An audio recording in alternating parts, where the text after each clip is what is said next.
Healing the shadows. Free will. So, free will is my only rule, and it can be simple and or complex. Remembering, I don't believe in the good side or the bad side, just the one side, because we are all one at the end of the day. So, free will is our ability to choose ethical and moral actions and be responsible for one another and life itself. Everything we do has a positive and or negative effect. So history is everything. We can either keep repeating it or we can give ourselves equitable time to change. Remembering change doesn't happen overnight. It usually takes generations. So don't get too uptight about it. Working on your free will and how you affect the free will of other people will take time to understand, time to initiate, and time to keep free will within reasonable fairness. So our free will is usually affected by negative energies, dodgy people, shadows, demonics, ETs, beings, for their agendas. There are many signs to look for when our free will is being challenged. That's what I look for once my free will is affected. I can act, and once your free will is affected, and you have allowed me to protect you, then I can act.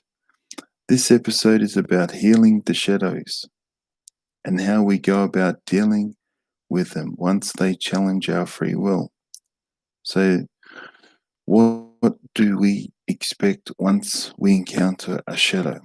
So, when I am dealing with shadows, I feel scared throughout my body, even though I should not be scared. The area I am in is suddenly very cold. They generally move very quickly, and you can just pick them up in the corner of your eyes, like a shadow flash, if you could call it that. I can sometimes see them following people, or in the place I am in. I tend to trip over for no apparent reason. They are generally loners. Sometimes I feel they absorb my energy. I sometimes see dark stars.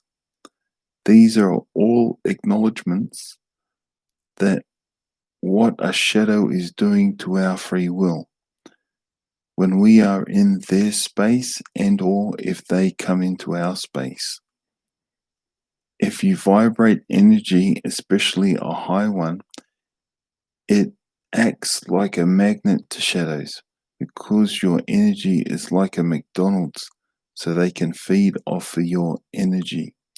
So traditionally in dealing with these shadows, I have noticed we tend to leave that area as in a fight and flight mode to run away. Others might tell the shadow to go away or pray it away, and yet others will send it to hell with prayers and possibly ask its name to dealing with it. The only problem with these types of solutions is that we have no healing. Well, it's not healing the shadow, but temporarily solved the problem by removing ourselves or told it to move on. So, in not healing the shadow, it has another opportunity to affect someone else. I am all about the rehabilitation. So the shadow finds out he is or it is through a sequence of events that I talk about in another episode called The Path.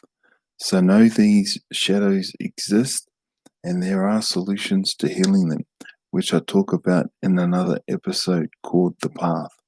This is how free will plays its part in the healing process of the shadow.